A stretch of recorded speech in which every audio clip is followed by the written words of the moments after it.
घर के नुस्खे हैं और आयुर्वेद है वो समानांतर नहीं हैं, वो अलग-अलग चीज़ें हैं क्योंकि घर के नुस्ख़ों में शोध नहीं होता है और जो आयुर्वेद है वो शोध के आधार पर बनी हुई एक साइंस है।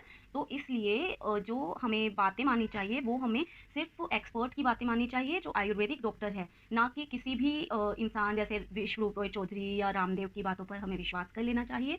कि मैं मिक्सोपैथी जिसमें आयुर्वेदिक डॉक्टर को एलोपैथिक प्रैक्टिस करने खास तौर पर सर्जरी करने के लिए अलाउ करते हैं, मैं उसके सख्त खिलाफ हूँ। रीज़न इस वीडियो में देखिए।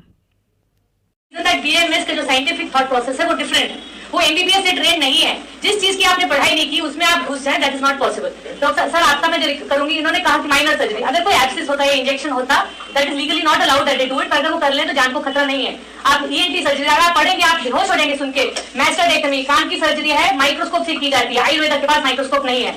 सिर्फ ईएनटी सर्जन जो मॉडर्न मेडिसिन उनके पास माइक्रोस्कोप है। 1 मिलीमीटर आगे या पीछे हो जाए तो फेशियल मुंह चलाने की नस खत्म हो जाती है, वो उसी time it is paralyse and cut, तो आप उसको दोबारा रिपेयर नहीं कर सकते। 1-1.5 सेंटीमीटर ऊपर जाएंगे तो ब्रेन खुल जाता है। नाक में इन्होंने एंडोस्कोपिक साइनस सर्जरी अलाउ कर दिया, आयुर्वेद में एंडोस्कोप नहीं है। अगर वो 1 सेंटीमीटर ऊपर जाएंगे ब्रेन खुल जाएगा, फ्लूइड निकलने लग पड़ेगा। तो ये सिंपल सर्जरी नहीं है, बहुत कॉम्प्लेक्स सर्जरी है। उसमें कॉम्प्लिकेशंस मिले, उसमें अलग अलग तरह की, कहीं पे आर्टरी अलग से जा रही है, नस कहां से निकल रही है। कोई मारुति कार नहीं है कि हर जगह एक ही जगह से सारी वायर्स घुस रही है। आप कभी वायर कट जाए, आपसे कभी आर्टरी कट गई, आप गॉल ब्लैडर की सर्जरी कर रहे हैं, आपसे कॉमन बाइल डक्ट कट गई, उस स्टेज पे आप क्या करोगे? मरीज को लेकर भागोगे तो नहीं ना ट्रेन सर्जन के पास। एलोपैथी जो है वो ज़्यादातर इमरजेंसी सर्विस या गंभीर पेशेंट में बहुत अच्छी साबित होती है क्योंकि एलोपैथी में ऑक्सीजन है, ब्लड है, डायलिसिस है या डिफिब्रिलेटर्स हैं एंड ये सब जो हैं वो मूर्छित व्यक्ति को भी वापस ला सकते हैं और जिसका दिल काम करना बंद हो जाता है, जो सांस लेना बंद हो जाता है, उन सबको भी ये जीवन दान देने में संभव हो पाते हैं। तो वेंटिलेटर भी एलोपैथी साइंस में है, ऑक्सीजन भी एलोपैथी साइंस में है। तो ये बहुत सारी चीज़ें हैं जो एलोपैथिक साइंस को बहुत महत्वपूर्ण पार्ट बनाती हैं हेल्थ केयर सिस्टम का। नमस्ते दोस्तों, मेरा नाम डॉक्टर अंशुल गोयल है। मैं एनेस्थीसिया सीनियर रेजिडेंट हूँ। जो व्यक्ति जान बचाता है उसके लिए आप किस तरह के शब्दों का इस्तेमाल करेंगे यह बहुत ही ज़रूरी है।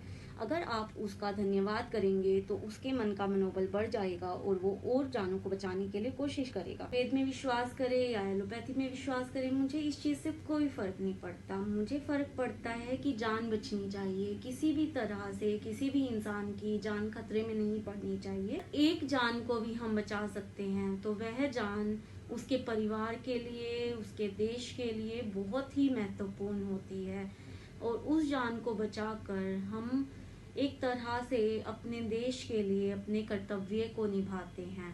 अगर आप किसी भी जान बचाने के लिए अपने डॉक्टर को थैंक यू करते हैं और जान ना बचा पाने की स्थिति में उसके साथ मारपीट नहीं करते हैं तो एक तरह से आप उसे और जाने बचाने के लिए प्रेरित करते हैं। पहले के ज़माने के लोग जो थे उनके अंदर 2 चीज़ें होती थी, वो ट्रस्ट करते थे और उनके अंदर पेशेंस होता था। तो अगर ट्रस्ट नहीं है और पेशेंस नहीं है फिर आपका इलाज हो पाना बहुत ही मुश्किल है। यही उम्मीद है कि रेजिडेंट डॉक्टर्स के अगेंस्ट वायलेंस कम होगा और वो खुशी से अपना काम अच्छे से कर पाए और ज़्यादा से ज़्यादा मरीजों की रक्षा कर पाए। Thank you. एंड अगर आपको वीडियो पसंद आया तो लाइक करें, सब्सक्राइब करें एंड शेयर करें। बेल आइकन दबाकर आप अपने नोटिफिकेशन को कस्टमाइज कर सकते हैं।